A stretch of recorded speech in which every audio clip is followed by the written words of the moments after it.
quelque chose est en train de se passer.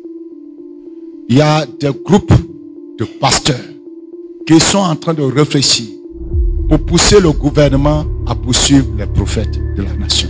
Cette révélation a été délivrée en 2023, plus exactement le 1er octobre 2023. Et lorsque le sacrificateur Gbongué annonçait ces choses, rien ne présageait ce à quoi nous assistons aujourd'hui dans l'église de Côte d'Ivoire. En effet, suite à ce message, nous avions constaté des faits qui ont bouleversé le corps de Christ en fin d'année 2023 et dans l'année 2024 avec la disparition des prophètes, notamment le prophète Elipada, et l'arrestation de plusieurs autres, en l'occurrence les prophètes Jérémie David et Franck Mahi.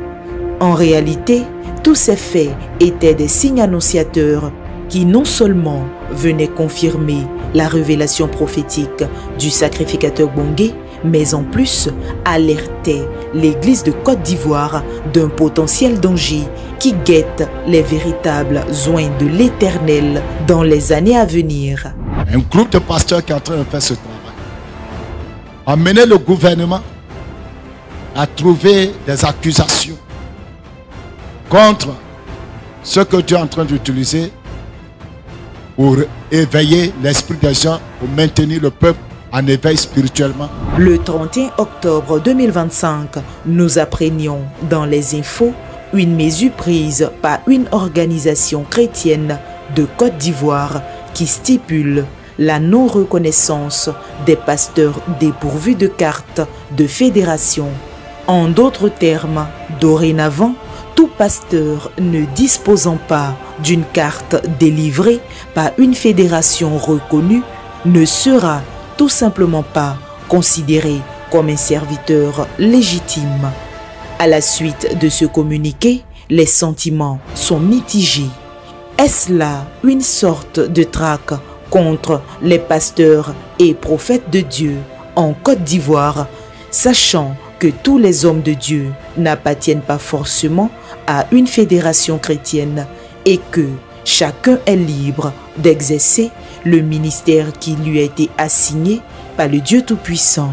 Ou est-ce là un autre signe d'alerte qui vient rappeler la prophétie du sacrificateur Gbongué délivrée depuis 2023? La question reste posée. Ces pasteurs-là, animés d'un autre esprit, animés d'une autre pensée, sont en train de travailler à cela.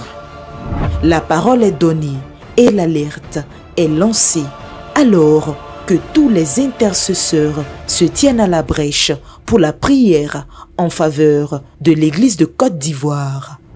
Il faut prier que Dieu fasse échouer leur projet. Parce qu'on ne peut pas arrêter ce que Dieu veut faire dans le pays. C'est un sujet à prendre au sérieux.